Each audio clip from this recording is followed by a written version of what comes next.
Las lágrimas de Javier se secaban casi al instante sobre sus mejillas sucias, dejando surcos de barro sobre la piel tostada. Estaba arrodillado, con los jeans rotos pegados a las rodillas por el sudor y la tierra del camino, justo frente a unas botas de cuero italiano que costaban más de lo que él y su madre ganarían en un año de camellar sin descanso.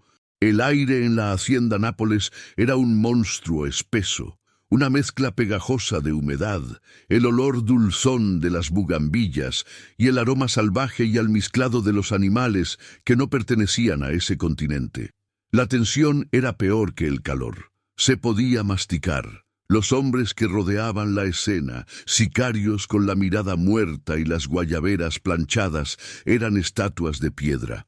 Sus manos, quietas pero nunca lejos de las pistolas que abultaban sus cinturas, esperaban una señal, una palabra, un simple gesto de su jefe para actuar. Podían sacarlo a patadas, reventarle la cabeza o simplemente ignorarlo hasta que se desvaneciera. Cualquier cosa. Golpearon a mi madre, ella se está muriendo. Sollozó Javier con la voz quebrada, las palabras ahogándose en su propia desesperación.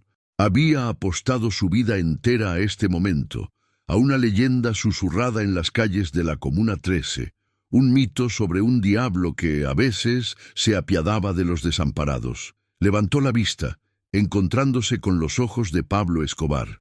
El hombre, sentado cómodamente en una silla de mimbre en la terraza de su palacio personal, lo observó con una calma que era más aterradora que cualquier grito. Sus ojos eran pozos negros, impenetrables, y por un instante que se sintió como un siglo no mostraron nada, ni rabia, ni lástima, ni interés.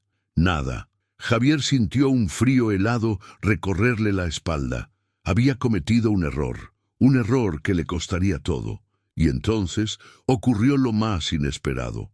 Una de las comisuras de los labios del patrón se curvó hacia arriba. La curva se convirtió en una sonrisa lenta, amplia y vacía. Y la sonrisa se transformó en una risa. No fue una carcajada alegre, ni una risa burlona. Fue un sonido seco, corto, hueco. Un sonido terrible que pareció absorber todo el oxígeno del aire. ¡Ja! La risa de un hombre que ha visto tanto dolor que ya nada lo sorprende, o quizás que todo le divierte. Los sicarios se removieron, incómodos. El muchacho que había viajado hasta el corazón del infierno buscando un milagro, sintió cómo esa única y terrible sílaba pulverizaba la última brizna de esperanza que le quedaba. Había llegado a los pies del hombre más poderoso de Colombia solo para convertirse en el chiste de su tarde. El mundo se le vino encima. El rostro de su madre, pálido y magullado, apareció en su mente. Había fracasado. El eco de esa risa cruel era la sentencia de muerte de ella y la suya propia. Si sientes que el corazón se te acelera pensando en lo que está a punto de sucederle a este muchacho y a su madre, y quieres descubrir qué hay detrás de esa risa escalofriante, sería un gran honor para nosotros que te suscribieras a nuestro canal.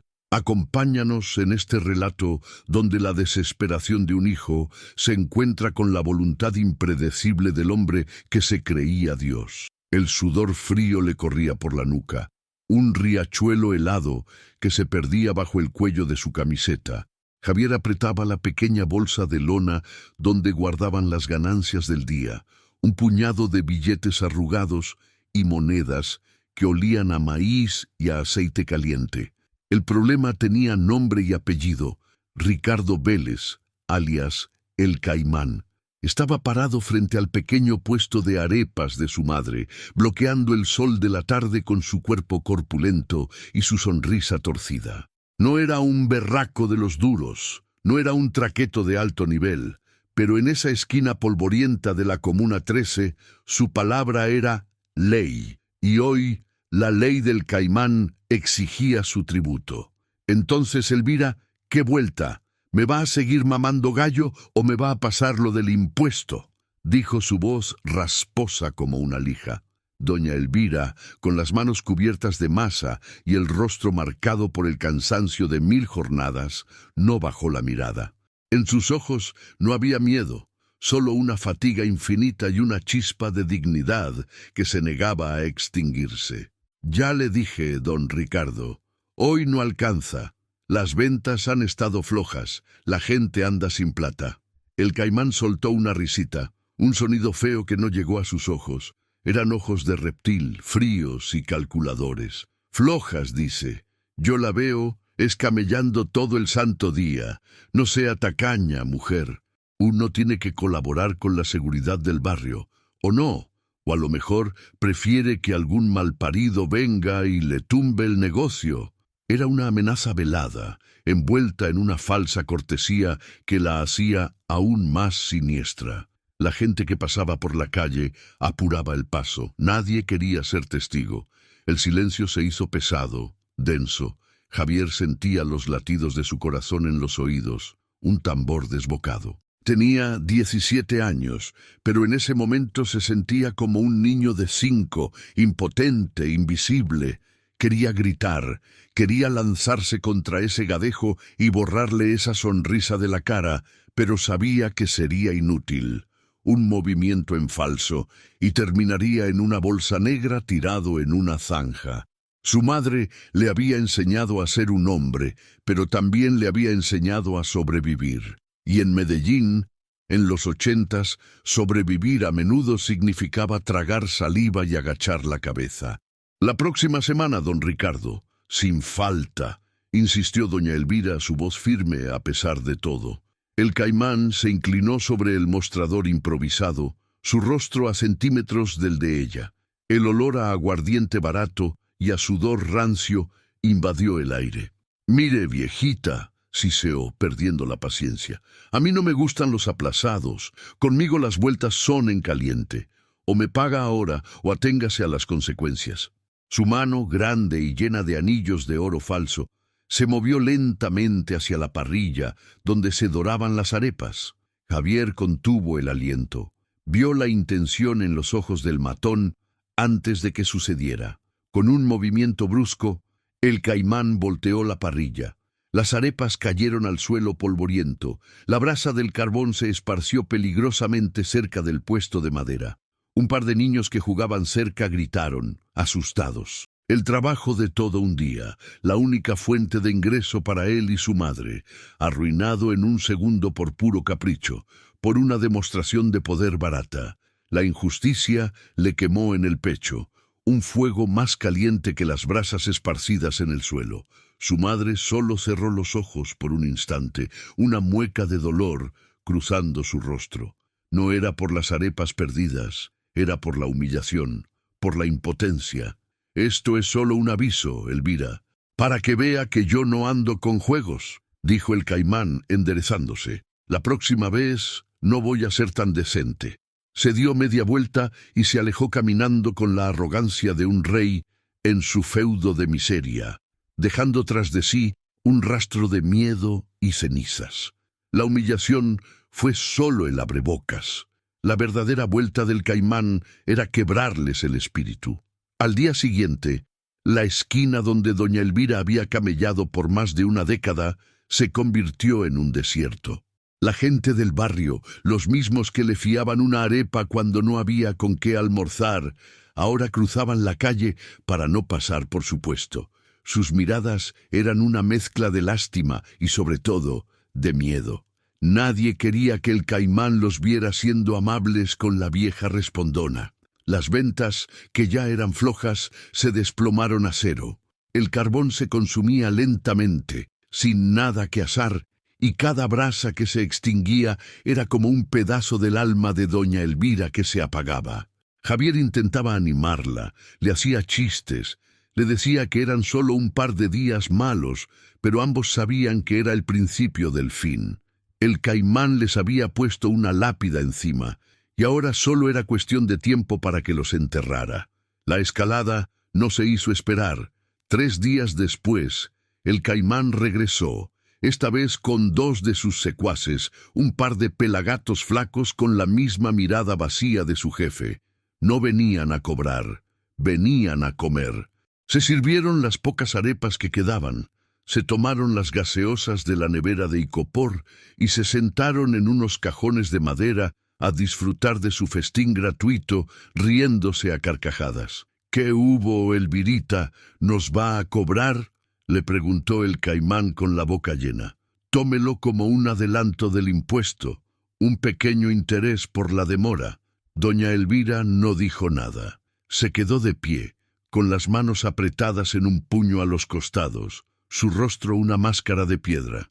Javier, que estaba a su lado, sintió una rabia tan pura y tan caliente que por un segundo pensó que se iba a desmayar. La impotencia era un veneno que le recorría las venas. Ver a su madre, la mujer más berraca que conocía, soportando esa humillación sin poder hacer nada, era peor que cualquier golpe. Ese fue el día en que Javier entendió que la pobreza no era solo no tener plata, era no tener voz, no tener defensa, era ser invisible. El punto sin retorno llegó un sábado por la tarde. El Caimán apareció solo, visiblemente borracho. Se tambaleaba, sus ojos estaban inyectados en sangre y su aliento apestaba a aguardiente. Comenzó a gritarle a doña Elvira, a decirle que era una zapa, que se creía muy digna, pero no era más que una muerta de hambre. La gente se encerró en sus casas, las calles quedaron vacías. Esta vez algo se rompió dentro de doña Elvira. Quizás fue el alcohol en el aliento del Caimán, quizás fue la acumulación de días de humillación, o quizás simplemente fue el límite de lo que un ser humano puede soportar. «Váyase de aquí, vago», dijo ella, su voz baja pero firme. «Vaya a que lo aguanten en su casa si es que tiene. Aquí no lo queremos ver». El Caimán se quedó callado por un segundo, sorprendido, y luego su rostro se descompuso en una mueca de furia animal. «Ahora sí se torció, vieja hijuepuerca», gruñó, y la golpeó. No fue un empujón, no fue una cachetada, fue un puñetazo a la cara con toda la fuerza de su cuerpo corpulento. Doña Elvira cayó al suelo como un saco de papas. Javier gritó y trató de interponerse, pero el Caimán lo apartó de un manotazo que lo mandó contra la pared. Y mientras Javier miraba, paralizado por el shock y el terror, el matón la pateó en el suelo, 1, 2, 3 veces, hasta que se cansó. Luego escupió a un lado y se fue, dejándola tirada en un charco de sangre y masa de arepa. El mundo se detuvo. El sonido del golpe, sordo y brutal, resonó en la calle vacía y en la cabeza de Javier con la fuerza de una explosión. Por un instante no hubo nada más que el cuerpo de su madre en el suelo, un bulto frágil y quieto sobre el polvo. El grito que se ahogó en su garganta era una mezcla de rabia y de un miedo tan profundo que le paralizó los músculos. Cuando por fin pudo moverse, se arrastró hasta ella. «Mamá, mamá, por favor», susurró tocando su rostro con manos temblorosas. Un hilo de sangre le corría desde la comisura de los labios y uno de sus ojos empezaba a hincharse de una forma horrible. Ella gimió, un sonido bajo, animal, y ese gemido fue lo que sacó a Javier de su estupor. Tenía que hacer algo. Corrió a la pequeña clínica del barrio, un dispensario con las paredes despintadas y un olor a desinfectante barato. La enfermera, una mujer de rostro agrio y permanente gesto de fastidio, ni siquiera levantó la vista de su revista de chismes. No hay médico, y sin plata para los insumos no se puede hacer nada, dijo cortante, cuando Javier, sin aliento, le suplicó ayuda. ¿Y la policía? Pensó por un fugaz segundo, pero la idea murió antes de nacer. Ir a la policía a denunciar a un tipo como el Caimán era como ir a denunciar a un zancudo en medio de un pantano. En el mejor de los casos, se reirían de él. En el peor, el Caimán se enteraría y volvería para terminar el trabajo. Estaba solo, completamente solo. Los vecinos que habían visto todo desde sus ventanas, ahora tenían las cortinas cerradas. El miedo era una plaga que había infectado a todo el barrio, y ellos eran los leprosos. Llevó a su madre a casa, cargándola en sus brazos flacos. La acostó en el catre que compartían. Cada respiración de ella era un silbido doloroso. Le limpió la cara con un trapo húmedo y se sentó a su lado, impotente, mientras la fiebre empezaba a subir. Fue en esa quietud, en esa habitación oscura que olía a pobreza y a desesperanza, donde la idea germinó. Era una locura, una semilla de demencia plantada por el terror. Las historias, las leyendas que los niños contaban en susurros, los cuentos que los borrachos gritaban en las cantinas, hablaban de un hombre que era al mismo tiempo el demonio y el ángel guardián de Medellín. Un hombre que construía canchas de fútbol para los pobres y que ordenaba masacres sin pestañear. Y entre todas las historias había una que se repetía, que el patrón, Pablo Escobar, respetaba dos cosas por encima de todo: la lealtad y las madres. Era un pasaje al infierno y lo sabía, pero su madre se estaba muriendo en ese catre y el infierno ya estaba en su casa. Vendió lo único de valor que les quedaba, una pequeña cadena de oro que su padre le había regalado a su madre antes de morir. Le dieron una miseria por ella, pero fue suficiente. Con los billetes arrugados en el bolsillo, buscó a El Flaco, un tipo que hacía mandados y que se jactaba de tener contactos. Le pagó todo lo que tenía para que lo llevara a las puertas de la hacienda Nápoles. El viaje fue una pesadilla silenciosa, horas en la parte de atrás de un camión destartalado con el corazón martilleándole en el pecho. ¿Y si no lo dejaban entrar? ¿Y si lo mataban en la entrada por sapo? Cuando finalmente llegaron, la inmensidad de la finca, el lujo absurdo de ese palacio en medio de la selva, casi lo hizo vomitar. Los guardias de la entrada lo miraron como si fuera una cucaracha. Lo empujaron, se rieron de él, pero Javier no se movió. Gritó, lloró, suplicó, repitiendo una y otra vez la misma frase. «Mi madre se está muriendo, por favor, déjenme hablar con el patrón». No sabe si fue la lástima, la curiosidad o el simple aburrimiento, pero uno de los guardias finalmente hizo una llamada. Minutos después, que parecieron años, la orden llegó. Lo dejaron pasar. Lo llevaron a través de jardines exóticos, pasando por una plaza de toros y jaulas con animales salvajes, hasta la terraza de la casa principal. Y allí estaba él, sentado en una silla de mimbre, rodeado de sus hombres, el rey en su castillo. Javier caminó hacia adelante, con las piernas temblando, y cayó de rodillas sobre la tierra, justo frente a esas botas de cuero reluciente. Levantó la vista hacia el rostro del hombre que tenía el poder de salvar o destruir su mundo, y con el último aliento de esperanza que le quedaba, las palabras salieron de su boca, cerrando el círculo de su desesperación. «Golpearon a mi madre, ella se está muriendo». El Caimán se sentía el dueño del mundo, o al menos de las 5 cuadras a la redonda que conformaban su miserable reino. En la cantina de mala muerte donde bebía el aguardiente más barato, su vozarrón retumbaba contra las paredes sucias. Estaba contando por 10ª vez cómo había puesto en su sitio a la vieja de las arepas. «Esa gadeja se creía muy berraca», gritaba, golpeando la mesa y salpicando licor. «Pero le enseñé quién es el que manda en esta vuelta». Un par de patadas y se le quitó la bobada. Sus 2 secuaces, tan miserables como él, se reían con él, no porque la historia fuera graciosa, sino porque reírse era más seguro que no hacerlo. Para el Caimán, el miedo era una moneda, y acababa de demostrar que sabía cómo acuñarla. Se sentía invencible, un pez grande en un charco pequeño, sin saber que el dueño de todo el océano acababa de poner sus ojos en él. La primera grieta en su mundo apareció al día siguiente. Salió de su casa con la resaca martilleándole la cabeza, listo para empezar su ronda de extorsión. Pero la esquina donde su parche de desocupados solía reunirse estaba vacía. Un silencio inusual pesaba sobre la calle. La señora de la tienda de abarrotes, que siempre lo saludaba con una sonrisa nerviosa, de repente estaba muy ocupada contando latas de sardinas y no le levantó la vista. El dueño del taller mecánico, a quien le sacaba una vacuna semanal, le dijo desde la puerta que el negocio estaba muy mal, que no tenía ni un peso. Nadie lo miraba a los ojos. Las puertas se cerraban a su paso. Era sutil, pero inconfundible.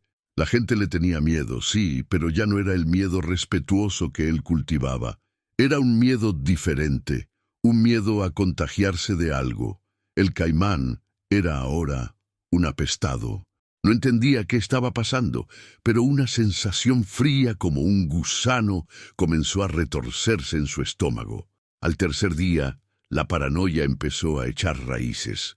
Un Renault 4 de color azul, un modelo común pero impecable, apareció aparcado al final de su calle. Nunca lo había visto por allí. No se movió en todo el día. A través del parabrisas, a veces creía ver la silueta de un hombre, inmóvil, simplemente observando. Empezó a oír susurros. Su propio apodo, el Caimán, pronunciado en voz baja cuando él pasaba. Las palabras patrón y Nápoles flotaban en el aire como esporas venenosas. Uno de sus antiguos secuaces se lo cruzó en la calle, y pálido como un muerto, solo alcanzó a balbucear: «Abra el ojo, Ricardo, que la vuelta es con los duros de verdad», antes de desaparecer corriendo. ¿Los duros? ¿Quiénes? ¿Un cartel rival quería la plaza? ¿La policía por fin se había atrevido a meter las narices? La incertidumbre era un ácido que le carcomía los nervios. Cada sombra parecía una amenaza. Cada motor de carro que se acercaba era un posible atentado. El barrio, su territorio, se había convertido en una jaula a cielo abierto, y él era la rata atrapada dentro. La red se cerraba sin prisa, asfixiándolo lentamente. Su dinero se acabó. Nadie le fiaba, nadie le pagaba. El miedo que antes proyectaba ahora se le había metido dentro, un inquilino que no pagaba renta y lo devoraba todo. Pasaba las noches en vela, saltando al menor ruido, con una pistola oxidada sudándole en la mano. La imagen de doña Elvira, tirada en el suelo, volvía a su mente una y otra vez, pero ya no con orgullo, sino con un terror helado. No fue el golpe lo que lo condenó, fue a quien se lo dio. Había roto una regla no escrita, una de esas leyes sagradas que incluso en el hampa se respetan. Había profanado un templo sin saber que el dios de ese templo era el mismo diablo. Su arrogancia lo había cegado y ahora estaba pagando el precio. No con balas, no con sangre, sino con el tormento de saber que algo terrible venía por él y no saber cuándo ni cómo llegaría. Era una cacería sin armas, una tortura diseñada para desmoronar su espíritu antes de tocar su cuerpo. La noche del quinto día ya no era más que un animal acorralado, flaco, ojeroso, saltando ante su propio reflejo. Estaba encerrado en su cuarto, la única luz la de un bombillo amarillento que parpadeaba. Afuera, la vida del barrio seguía, pero para él era el silencio del corredor de la muerte. Y entonces sonó el llamado. No fue la patada violenta de un allanamiento. Fueron 3 golpes suaves y educados en la puerta de madera. Toc, toc, toc. El sonido fue tan cortés, tan fuera de lugar en su violenta realidad, que lo aterrorizó más que cualquier amenaza a gritos. Se quedó paralizado, conteniendo la respiración. Los golpes sonaron de nuevo con la misma paciencia. Lentamente, como un autómata, se levantó. Sabía que no tenía sentido correr. Abrió la puerta. Afuera había 2 hombres. No parecían sicarios. Vestían camisas limpias, pantalones bien planchados. Parecían funcionarios. Uno de ellos le sonrió. Una sonrisa sin la menor calidez. «¿Don Ricardo Vélez?», preguntó con una voz tranquila. El Caimán solo pudo asentir, con la boca seca. «El patrón lo manda a llamar», dijo el hombre en el mismo tono cortés. «Haga el favor de acompañarnos». Lo llevaron de vuelta a la misma plaza polvorienta, donde su breve y brutal reinado había llegado a su fin. No hubo capuchas ni maltrato en el camino. Al contrario, el viaje en el Renault 4 fue silencioso, casi civilizado. Esa normalidad era lo que lo estaba enloqueciendo. El Caimán, que en los últimos días había vivido en un infierno de paranoia, ahora se encontraba en un limbo aún más aterrador. La calma antes de la sentencia. La plaza estaba irreconocible, Ya no era el terreno baldío y sucio de siempre. Estaba llena de gente.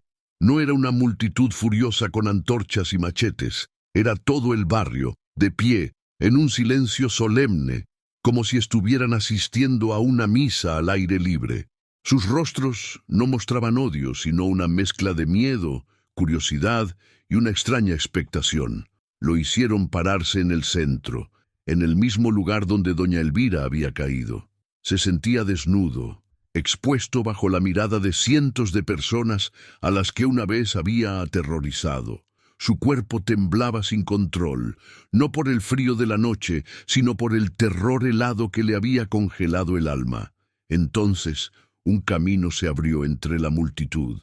Por él caminaba Javier, pero no el muchacho arrodillado y lloroso que había visto por última vez. Este Javier caminaba derecho, con una expresión seria, casi dura. A su lado, apoyada suavemente en su brazo, estaba doña Elvira. Estaba más delgada, con una cicatriz apenas visible cerca del ojo, pero sus ojos brillaban con una fuerza que el Caimán nunca había visto. No había miedo en ellos, ni siquiera odio. Había algo mucho peor, lástima. Lo miró como se mira a un insecto aplastado en el suelo. Esa mirada lo despojó de la última pizca de hombría que le quedaba. Quiso gritar, suplicar, arrastrarse y pedir perdón, pero su garganta era un nudo de arena. Estaba paralizado, esperando el juicio. Y entonces llegó el juez. Pablo Escobar apareció caminando sin prisa, como si estuviera dando un paseo por el parque de su casa. Vestía unos pantalones de lino blanco y una camisa de seda azul que se ondulaba con la brisa. No traía armas visibles, no necesitaba. Su sola presencia era un arma. La multitud se quedó aún más silenciosa, si eso era posible. El aire se hizo pesado, eléctrico. Escobar no miró al Caimán. Primero se acercó a doña Elvira y con una delicadeza que nadie hubiera esperado de él, le tomó la mano y la besó. Doña Elvira, dijo con una voz sorprendentemente suave, le pido perdón en nombre de los hombres de mi tierra por la ofensa que ha sufrido. Espero que su salud esté completamente restablecida. Doña Elvira, asombrada, solo pudo asentir. Luego, Escobar se giró y sus ojos negros se clavaron en el Caimán. El matón sintió como si dos agujas de hielo le perforaran el cerebro. Así que este es el valiente, dijo Escobar, su voz ahora desprovista de toda calidez. Caminó lentamente a su alrededor, como un tiburón rodeando a su presa. Un hombre muy berraco, ¿no? Muy macho. Se necesita mucho coraje para pegarle a una mujer anciana que se gana la vida honestamente. Se detuvo frente a él. Pero, ¿sabe qué, amigo? Usted no es un berraco, usted es un error, un malparido que no entendió la regla más simple de todas. Se volvió hacia la multitud, levantando la voz para que todos lo oyeran. En Medellín, la familia es sagrada, y la madre de un hombre es más sagrada que el mismo Dios. El que toca a una mamá está tocando la raíz de esta tierra, y a esa gente hay que arrancarla del suelo. El Caimán cerró los ojos, esperando la bala, pero la bala no llegó. En cambio, Escobar puso una mano pesada en su hombro. Pero matarlo sería un favor. Un torcido como usted no merece una salida tan fácil. No, no. Para usted tengo algo mucho mejor. Una lección. Se giró hacia Javier. ¿Ves a este hombre, muchacho? Ya no es un hombre. A partir de hoy es una herramienta. La sentencia de Escobar fue mucho más cruel y poética que la muerte. Anunció que el Caimán pasaría el resto de sus días trabajando en el nuevo hospital que él mismo estaba financiando para el barrio. No como guardia, ni como administrativo. Su tarea de por vida sería limpiar los pisos, vaciar las vacinillas de los enfermos, bañar a los ancianos. Pasará el resto de su miserable existencia sirviendo a la misma gente a la que aterrorizó, concluyó Escobar. Cada día verá el rostro de las madres, los hijos, los padres a los que les faltó al respeto, y cada día se arrodillará para limpiar la suciedad de sus pies. Esa será su penitencia. Aprenderá el significado de la humildad, aunque sea lo último que haga. La humillación fue total, absoluta. El caimán se derrumbó, cayendo de rodillas y sollozando como un niño. No por arrepentimiento, sino por la aniquilación de su ego, por la ruina completa de su identidad. Le habían quitado todo sin disparar una sola bala. Le habían dejado la vida, pero le habían robado el alma. La primera mañana fue la más brutal. El sol aún no asomaba por las montañas, y ya lo habían levantado de un catre inmundo con un baldado de agua helada. Le entregaron un uniforme azul, descolorido y tieso, que raspaba la piel como una lija, y unas botas de caucho agrietadas que olían a humedad. Su primera tarea, las letrinas del primer piso.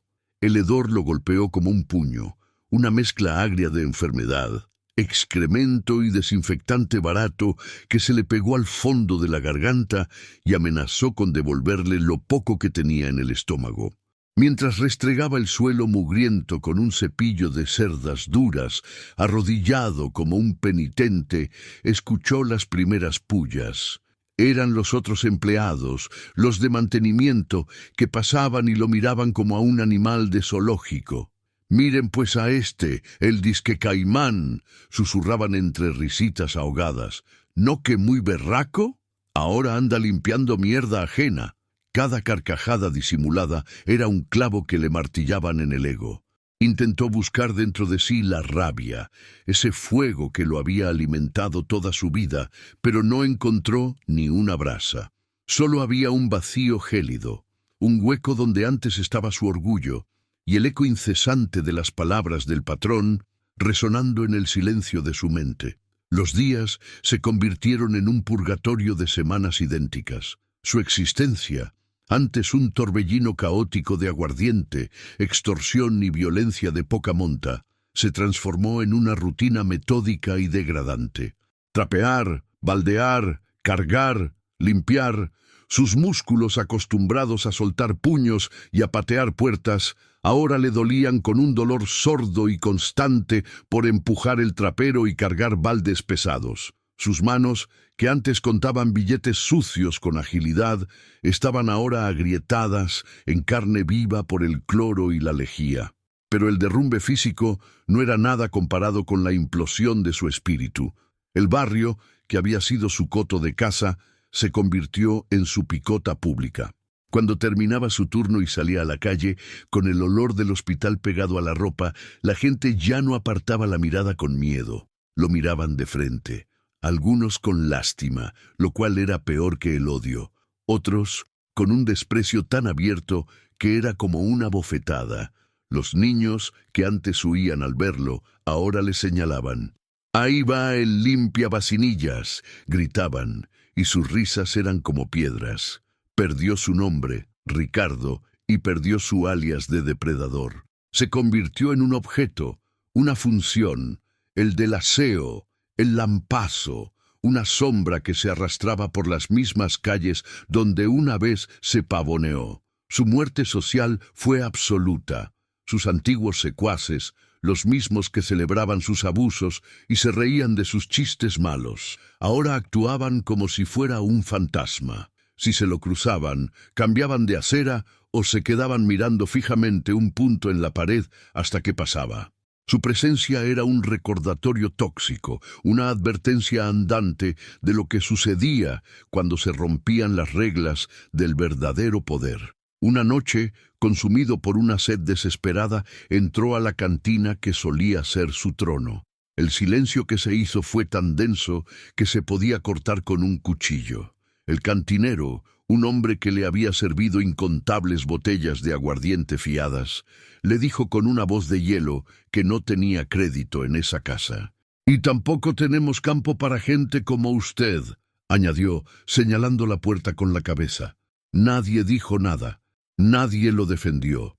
Salió a la oscuridad, expulsado, con la humillación quemándole la cara como un ácido.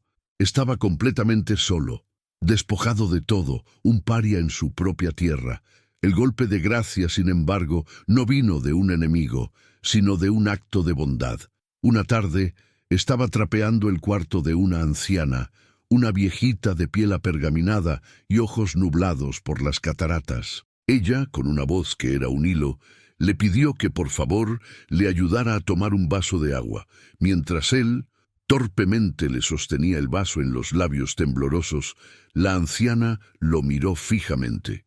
«Yo a usted lo conozco», dijo ella, con la certeza de la vejez.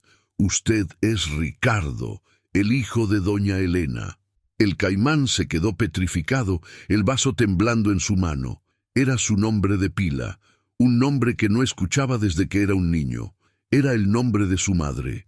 «Su mamá sí que era una mujer buena», continuó la viejita, ajena a la tormenta que acababa de desatar. «Estaría tan orgullosa de verlo trabajando aquí, tan juicioso, cuidando a los enfermos. Usted es un buen muchacho, Ricardo, un buen muchacho». Y entonces le sonrió, una sonrisa genuina, desdentada y llena de una calidez que él había olvidado que existía. Esa sonrisa lo quebró, lo partió en 1000 pedazos, le dio las gracias con un murmullo ininteligible y salió del cuarto casi corriendo. Se refugió en el cuarto de las escobas, su único santuario, se deslizó por la pared hasta el suelo y lloró. Lloró por primera vez desde que era un niño. Lloró por el hombre que pudo haber sido y por el monstruo en que se convirtió. Lloró por su reputación perdida, por su poder desvanecido y, sobre todo, por el espíritu que le habían arrancado, dejando solo un cascarón vacío, condenado a vivir para siempre con el hedor de su propia ruina. La casita olía a pintura fresca y a piso recién trapeado.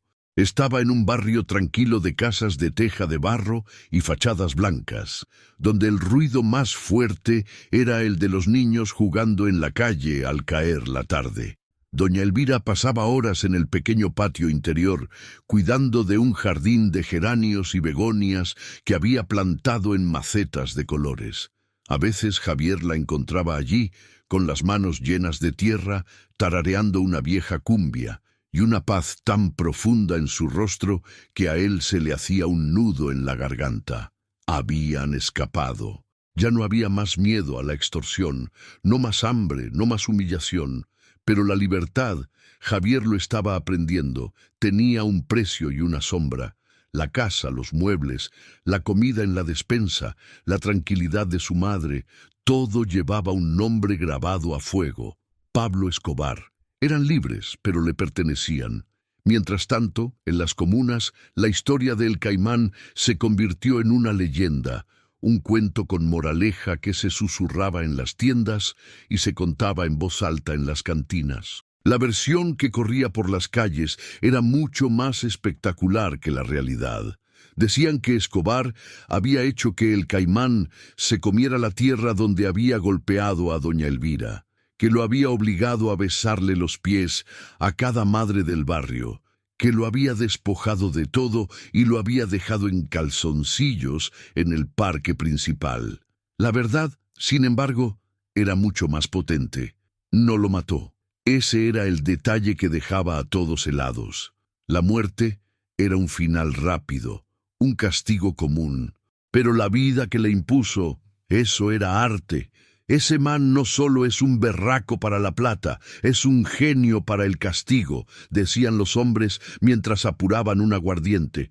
Le quitó el alma sin tocarle un pelo. Con un solo acto, Escobar no solo había impartido una justicia retorcida, sino que había reforzado su imagen de patriarca.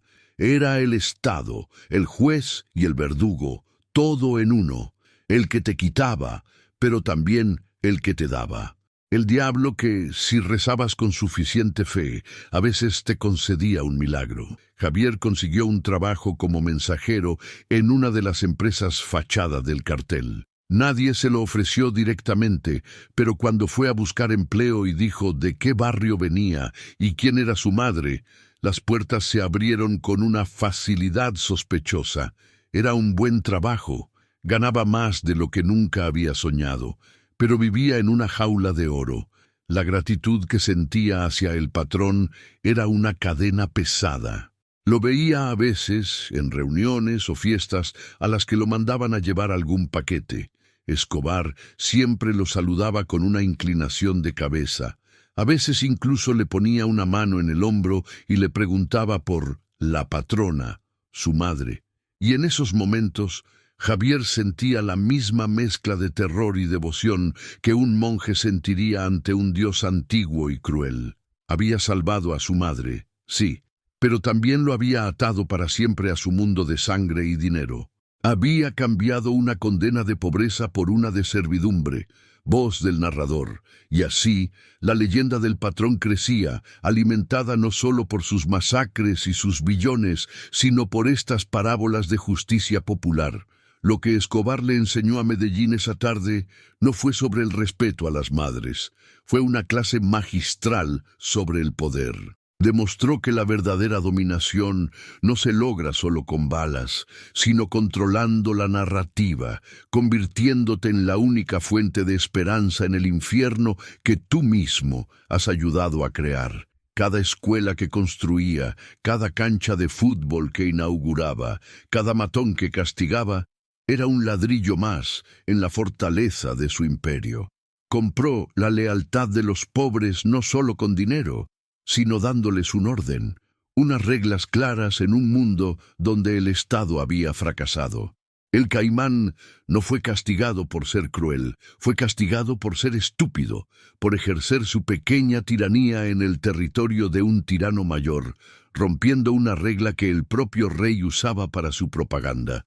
Al final, la nueva vida de Javier y Elvira y la ruina de El Caimán no fueron más que una nota a pie de página en la sangrienta biografía de Pablo Escobar, un recordatorio de que en su reino la justicia no era ciega, tenía sus ojos y siempre, siempre miraba por sus propios intereses. Si esta historia sobre las complejas líneas entre la justicia y el poder te ha impactado, suscríbete a nuestro canal para seguir explorando las historias más oscuras y fascinantes de nuestra historia.